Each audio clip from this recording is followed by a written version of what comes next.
When you watch those kinds of online videos, they're usually from folks who want to make you feel bad for spending money. But guess what? If they had money, they'd buy the same stuff they're telling you not to buy. Like, don't spend $5 every day on Starbucks. Seriously. Anyways, I'm making this video because I spend a ton of money every year, like $2.5 million. I've got this rule where I have to spend 20 to 30% of what I earn, and as I get older, I'll probably spend even more. I mean, I'm only 22, so why not enjoy life a bit, right? Even though I try to be careful with money, I still spend millions every year. So listen up, I've pretty much bought everything and can afford anything. Trust me when I say you should avoid these 7 things. Some stuff on the list is just plain bad to buy, no matter how rich you are. But lots of people, even if they're broke, end up buying them. Then there are a few things on the list where if you're making over $1 million a year in your 20s and 30s, go ahead and spend, you're loaded. Welcome to the circle. For those of you in the 99% who aren't rolling in dough, it's wise to steer clear of certain expenditures. Let's delve into it further. Firstly, when you're in your 20s, it's prudent to avoid shelling out for business class or first-class flights. Hold your horses before you start throwing stones my way. Yes, I get it. If you've got a fat wallet and you're jetting off for work or some crucial event where you need to be on top of your game, then sure, go ahead and splurge on the fancy seats. But here's the thing, especially when it comes to personal trips where you can't write it off as a business expense, it's worth giving it some extra thought. Ask yourself this, is it really worth it? Let's say you're planning a getaway to Bali. You could drop $6,000 on a business class ticket or opt for the $200 economy ticket. Now think about this. With that extra $4,800, just imagine the incredible experiences you could have in Bali. That kind of money could set you up for a month or even 2 of living it up on the island. So while the allure of those plush seats might be strong, consider what you're potentially missing out on at your destination. Picture this scenario. You're on a 6-hour flight from London to Dubai. By choosing economy over business class, you could save a hefty $3,500. That's more than enough to treat yourself to some high-end gadgets or gear once you're back home. I know you've probably daydreamed about it, especially if you've flown long-haul in economy. You know, the allure of those little amenity kits they give out in business class is pretty enticing. And coming from someone who drops a hefty amount of cash, let me tell you, flying business class does have its perks. But it only makes sense if you don't think about what else you could do with that money. Now, here's my final thought on this. I know a lot of you in my audience are successful, pulling in around 300 or 400 grand a year, and you might be itching to try out business class just for the experience. But here's a word of caution. Once you've flown business class long haul, it's hard to go back. Seriously, it becomes an expense you'll likely stick with for life. So think long and hard before taking that first plunge into the business class world, because trust me, there are way better ways to spend your hard-earned cash. Now let's talk about another thing to avoid in your 20s. Bottle service, folks. Now I've got some close friends who either own or manage some of the hottest clubs out there. So I've seen the inner workings of this business firsthand, and let me tell you, it's pretty amusing. You're essentially paying a premium for a bottle that would normally cost around $150, but at a club, you're shelling out about $800, and that's just for the bottle. If you want those flashy sparklers, you're not getting away with just one bottle, you're expected to buy at least 5. But it all boils down to psychology. Clubs thrive on the belief that if guys splurge on enough bottles, it'll attract girls to their table, and maybe, just maybe, they'll score.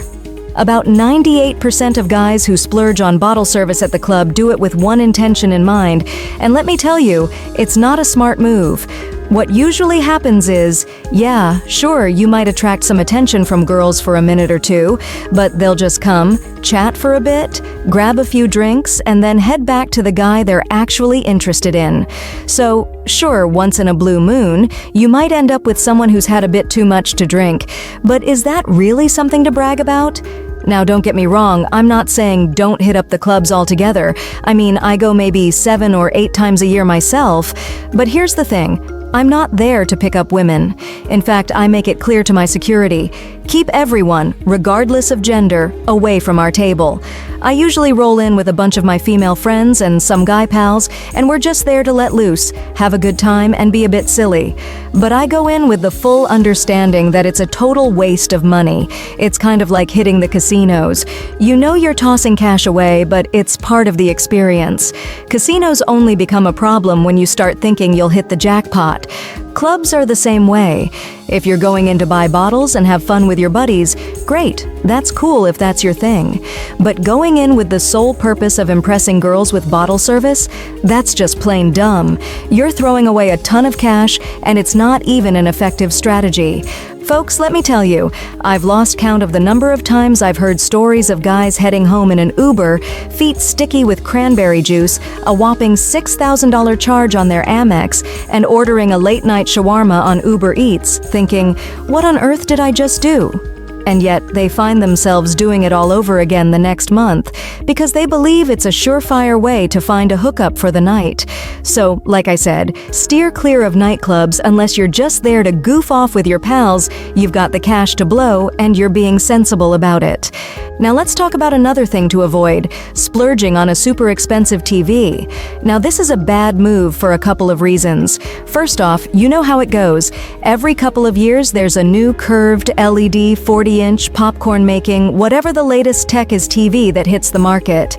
And let's be real, sometimes you stumble upon these shiny new gadgets in stores and suddenly you feel like you need to upgrade. But that's not even the worst part. The real problem is that you're dropping loads of cash on something that sucks away your time and energy instead of adding value to your life. When you buy stuff, you can't just think about the initial cost. You've got to consider the ripple effects. Sure, you drop a wad of cash on that fancy TV, but then what? You feel obligated to use it, right?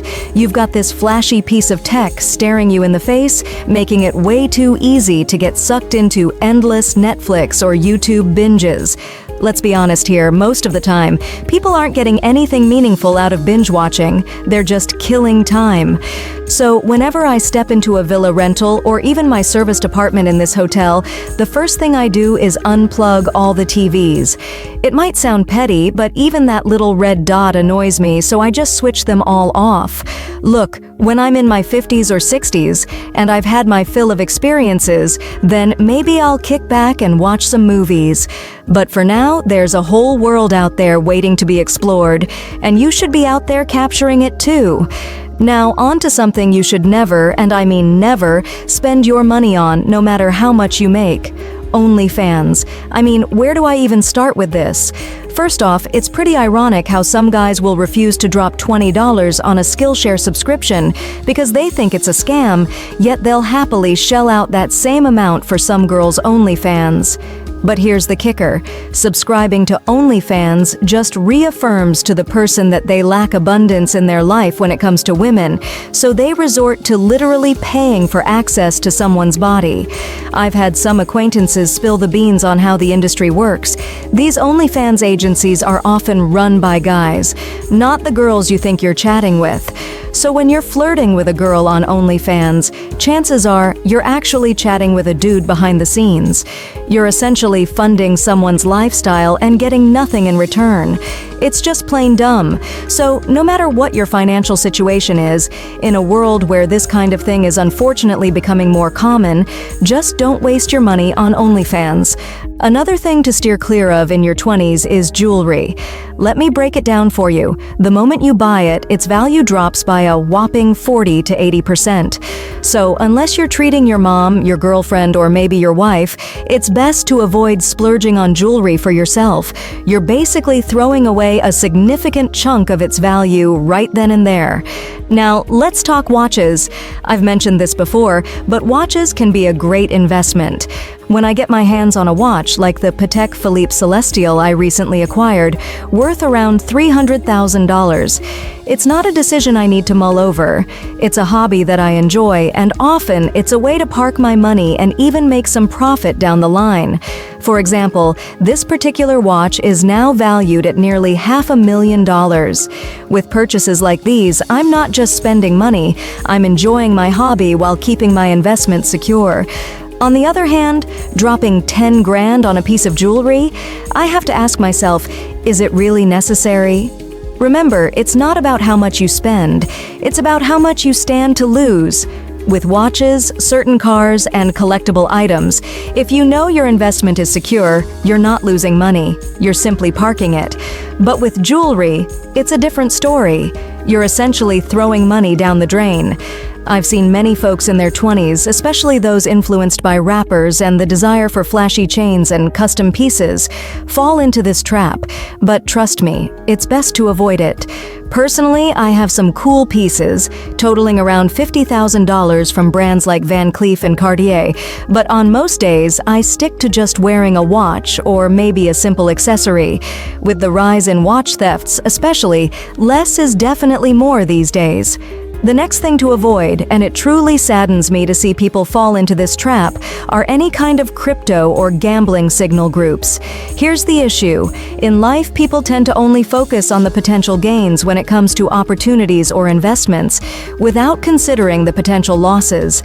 This is why, over the years, I've remained passionate about helping people with their agency or service-based businesses. Even if they don't land a client for months, their running costs are minimal, unlike getting into a crypto or gambling trading group. Putting $2,000 into such an investment could mean losing $1,800 or more in the blink of an eye.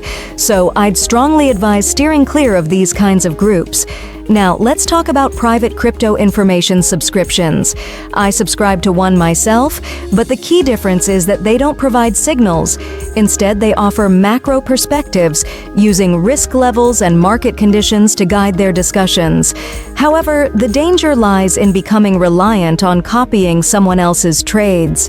Sure, you might make some money if they happen to make the right call, but you're not leveraging your own skills or knowledge to add value and earn money in return. Moving on, another purchase to avoid in your 20s is anything related to strip clubs or casinos. Now, I'll admit, I've never been to either, not because I'm trying to boast about it, but because I've had my fair share of experiences trying various things in my younger years. So, when I say to avoid them, it's not from a position of superiority. I do plan to check them out at some point, but for me, spending a small amount wouldn't be a big deal. However, if you're making $100,000 a year and you blow $3,000 at a casino, that's just plain foolish. Many people enter casinos with unrealistic expectations or misguided intentions, which often leads to disappointment or even heartache. So, in your 20s, it's best to spend your money in more constructive ways. So, there you have it, folks. A list of 7 purchases to avoid, drawn from my own experiences of spending millions over the years. This list isn't about telling you not to enjoy your $5 coffee or dine at fancy restaurants with friends. It's about being mindful of where you're putting your hard-earned money. And now that you know what not to spend your money on, stay tuned for our next video.